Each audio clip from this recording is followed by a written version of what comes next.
اعوذ باللہ من الشیطان الرجیم بسم اللہ الرحمن الرحیم وَإِن يُرِيدُوا أَن يَخْدَعُوكَ، اور اے نبی اگر وہ ارادہ کریں آپ کو دھوکہ دینے کا، فَإِنَّ حَسْبَكَ اللَّهُ، تو بے شک اللہ آپ کے لیے کافی ہے، آپ کا کارساز ہے۔ هُوَ الَّذِي أَيَّدَكَ بِنَصْرِهِ وَبِالْمُؤْمِنِينَ، وہی اللہ ہے جس نے آپ کے ہاتھ مضبوط کیے اپنی طرف سے مدد فرما کر اور مومنین کے ذریعے۔ ظاہر اس باب میں ظاہر ہے صحابہ کرام اہل بیت آپ کے ساتھ اٹیچ تھے۔ اللہ تعالیٰ کے لیے تو کوئی پرابلم نہیں، اللہ تعالیٰ تو انبیاء کے بغیر بھی اپنی توحید کا غلبہ کر سکتا ہے، لیکن یہ اس کی سنت ہے کہ وہ اہل ایمان کے ذریعے قربانیاں دلواتا ہے تاکہ جنت کی ابدی نعمتوں کا انہیں حقدار کرے۔ تو دنیا کو اللہ تعالیٰ نے اسباب کے ساتھ جوڑا ہوا ہے، تو اللہ تعالیٰ فرما رہا ہے کہ اگر یہ لوگ آپ کے ساتھ دھوکہ کریں، چاہے منافقین چاہے آپ کے مخالفین، تو آپ نے ٹینشن نہیں لینی، اللہ تعالیٰ نے اپنی طرف سے آپ کی مدد فرمائی اور آپ کو جانثار ساتھی بھی دیے، یعنی معجزانہ طور پر بھی آپ کی مدد فرمائی گئی۔ آپ علیہ السلام جب مکے سے ہجرت کر کے نکلے ہیں تو وہ اللہ تعالیٰ کی طرف سے خاص مدد تھی۔ پھر غار ثور کے اندر جس طریقے سے اللہ تعالیٰ نے کافروں کے چنگل سے نبی علیہ السلام کو نکالا، وہ خالصتاً اللہ تعالیٰ کی غیبی مدد تھی۔ اور پھر نبی علیہ السلام کے جو جانثار ساتھی جو ہمیشہ آپ کے ساتھ رہے، انہوں نے اپنی جان کی بھی پرواہ نہیں کی، مال بھی رسول اللہ کے قدموں پر لٹایا صلی اللہ علیہ وآلہ وسلم۔ تو یہ سارے کے سارے جو اہل ایمان آپ کے ساتھ اٹیچ ہیں، تو اللہ تعالیٰ اسے اپنی طرف منسوب کر رہا ہے کہ یہ اللہ نے آپ کی مدد فرمائی ہے ان ساتھیوں کے ذریعے۔ اسی کی کنٹینیوشن آگے چل رہی ہے آیت نمبر 63 میں، وَأَلَّفَ بَيْنَ قُلُوبِهِمْ، اور اللہ تعالیٰ نے ان کے دلوں کے درمیان محبت پیدا کر دی۔ یعنی وہ عرب کے جنگجو لوگ جو چھوٹی چھوٹی باتوں پہ قبائل کے قبائل ایک دوسرے سے لڑتے تھے اور نسلوں تک ان کی یہ دشمنی جاتی تھی، نسل در نسل لوگ قتل ہوتے تھے، اب اسلام کی برکت سے وہ اس طرح اکٹھے ہو گئے کہ ایک دوسرے کی غلطیوں سے درگزر کرنا، الٹا ان دشمنوں کی خاطر اپنی جان دینے کے لیے اب تیار ہو جانا اللہ کی نسبت کی وجہ سے، اس دین کی سربلندی کی خاطر۔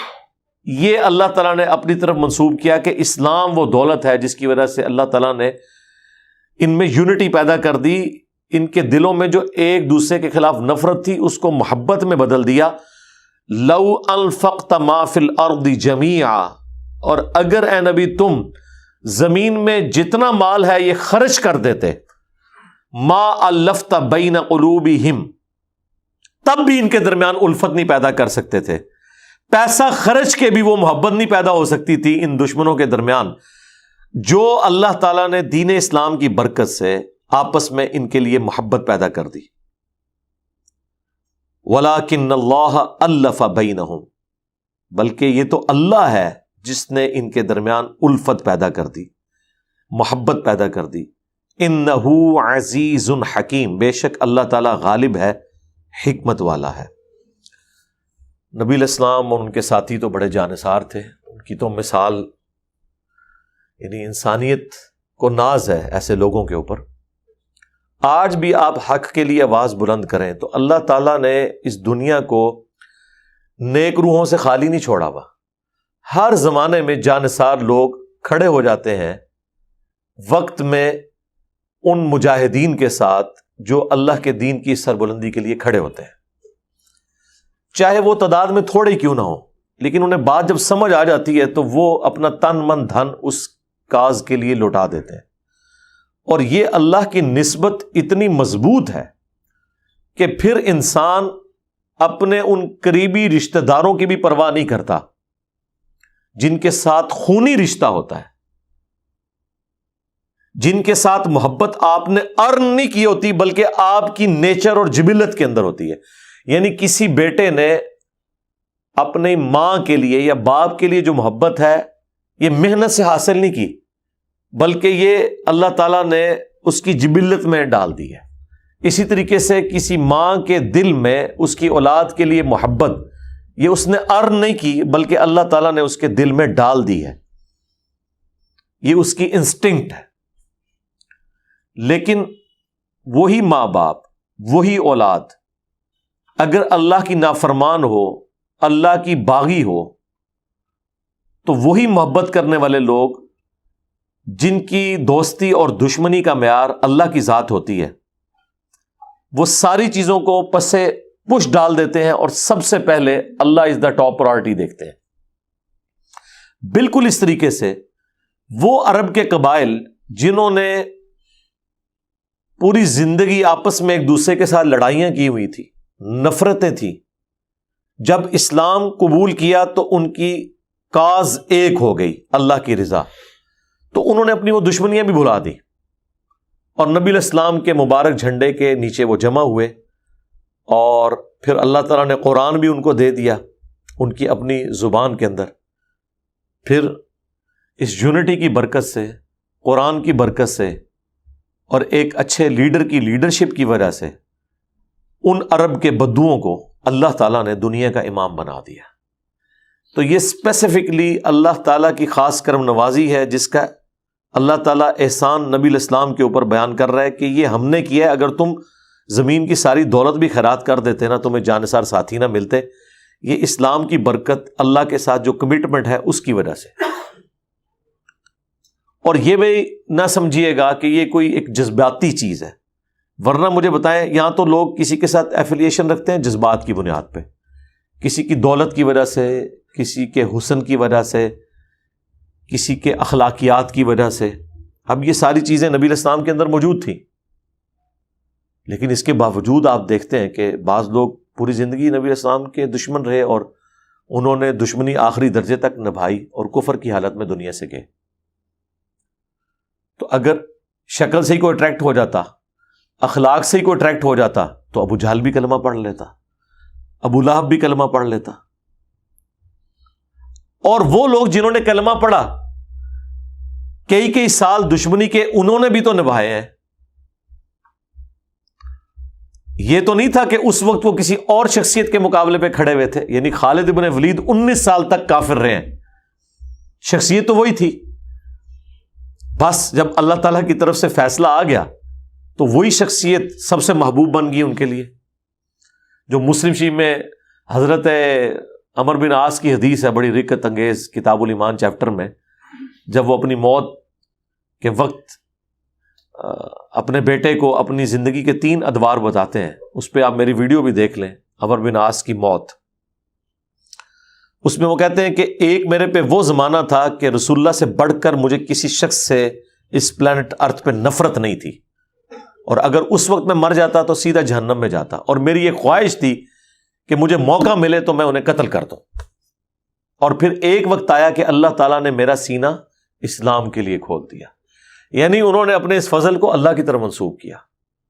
اور پھر نبی علیہ السلام کی شخصیت میرے لیے اتنی محبوب ہو گئی کہ میں نے پوری زندگی کبھی نظر بھر کے حضور کے چہرے کی طرف نہیں دیکھا۔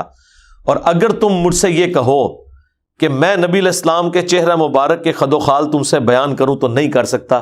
میں نے آپ کے چہرے کے روب کی وجہ سے کبھی جی بھر کے حضور کی طرف نگاہ بھی اٹھا کے نہیں دیکھا، یعنی بالکل 180 ڈگری۔ اور اسی حالت میں مر جاتا تو سیدھا جنت میں جاتا۔ اور پھر میری زندگی میں ایک تیسرا دور آیا جس میں مجھ سے کچھ ایسے معاملات ہوئے۔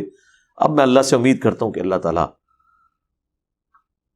میری غلطیوں سے درگزر کرے، اور جب میں مر جاؤں تو میری لاش کے ساتھ کوئی نوحہ کرنے والی نہ لے کر جانا، نہ آگ لے کر جانا، اور جب مجھے دفنا چکو تو میری قبر کے اوپر پانی چھڑک دینا، اور اتنی دیر قبر پہ بیٹھے رہنا جتنی دیر ایک اونٹ کا گوشت نہر کر کے تقسیم کیا جاتا ہے، یعنی آلموسٹ 2.5-3 گھنٹے، تاکہ میں اپنی قبر کے ساتھ مانوس ہو جاؤں اور اللہ کے آئے ہوئے فرشتوں کو جواب دے سکوں۔ یہ صحیح مسلم میں 321 نمبر حدیث ہے۔ تو اس میں یہ بھی الفاظ ہیں، عمر بن عاص کہتے ہیں کہ جب نبی علیہ السلام پہ ایمان لانے کے لیے میں پیش ہوا تو حضور نے اپنا دایاں ہاتھ آگے بڑھایا، ظاہر ہے اس وقت قبائلی سسٹم تھا اور ہاتھ میں ہاتھ دے کے بیعت کی جاتی تھی، تو میں نے بھی حضور کی طرف اپنا دایاں ہاتھ کیا اور جب قریب پہنچا تو میں نے کھینچ لیا. تو حضور نے کہا امر یہ کیا؟ تو کہا یا رسول اللہ مجھے پہلے گارنٹی دیں کہ میرے پرانے سارے گناہ معاف جو میں نے اسلام کے خلاف سازشیں کی. تو نبی علیہ السلام نے کہا کہ امر تجھے نہیں پتا کہ حج مبرور پچھلے سارے گناہوں کو معاف کر دیتا ہے، اور ہجرت لانا پچھلے ہوئے وہ سارے گناہوں کو معاف کر دیتا ہے، اور ایمان لے کر آنا اگلے جتنے گناہ ہو چکے ان کو معاف کر دیتا ہے. وہ کہتے ہیں حضور نے جب گارنٹی دی مجھے تو پھر میں نے نبی علیہ السلام کے مبارک ہاتھوں میں ہاتھ دیا. تو یہ حدیث مجھے اس لیے یاد آئی کہ دیکھیں کہ زندگی کا ایک پیریڈ ہے جو دشمنی میں ہے، 19 سال کی دشمنی ہے. ایک دن دونوں مسلمان ہوئے ہیں، خالد بن ولید اور عمرو بن عاص. یہ بڑے جگری یار بھی تھے، ایک بیسٹ پلانر عمرو بن عاص اور ایک بیسٹ جنگجو خالد بن ولید رضی اللہ تعالی عنہما وعلیہم السلام. اور جب ایمان قبول کیا تو نبی علیہ السلام سب سے بڑھ کر ہو گئے. تو یہ اللہ تعالیٰ ہمارے ہم نے محبت ڈالی ہے ان کے دل میں. اللہ تعالیٰ غالب ہے، حکمت والا ہے. یا ایھا النبی، اے اللہ کے نبی، حسبک اللہ، اللہ آپ کو کافی ہے، ومن اتبعک من المؤمنین، اور جو آپ کی اتباع کرنے والے مومنین ہیں نا ان کے لیے بھی اللہ کافی ہے. ایک معنی یہ ہے اس کا کہ آپ بھی اللہ پر بھروسہ کریں، جو سورہ آل عمران میں آیا کہ اہل ایمان کو جب خبر پہنچی کہ کافر ان کے خلاف سازشیں کر رہے ہیں تو انہوں نے پکارا حسبنا اللہ و نعم الوکیل، ہم نے اللہ ہی پر بھروسہ کیا، وہی بہتر کارساز ہے. اور صحیح بخاری میں ہے کہ حضرت ابراہیم خلیل اللہ کو جب آگ میں پھینکنے لگے تھے تو انہوں نے یہی پڑھا تھا حسبنا اللہ و نعم الوکیل. اور پھر ابن عباس ساتھ فرماتے ہیں کہ تمہارے نبی پہ بھی جب مشکل وقت آتا تھا وہ کہتے تھے حسبنا اللہ و نعم الوکیل. یہ صحیح بخاری میں 4563 نمبر حدیث ہے. ہم نے اپنے صبح و شام کے اذکار والے جو کارڈ ہے اس کے اوپر بھی ڈالی ہوئی ہے یہ حدیث. نبی علیہ السلام کا یعنی یہ ایک وظیفہ تھا. تو اللہ بہتر کارساز ہے. اے نبی، اللہ آپ کے لیے کافی ہے اور ان کے لیے بھی جو اہل ایمان ہے. یہ بھی معنی درست ہے اور یہ معنی بھی درست ہے کہ آپ کے لیے اللہ بھی کافی ہے اور جو آپ کے جانثار ساتھی ہیں نا وہ آپ کے لیے کافی ہیں. آپ کے ساتھ اگر منافقین دھوکہ کر رہے ہیں اور آپ کے مخالفین ہیں تو اللہ نے آپ کو جانثار ساتھی بھی تو دیے ہیں. ٹھیک ہے، یہ آپ کے لیے کافی ہے. یہ بیک وقت دونوں معنی درست ہے کیونکہ یہ آیات کے اندر بیٹھ رہے ہیں. آگے مزید اس کی ایکسپلینیشن آ جائے گی.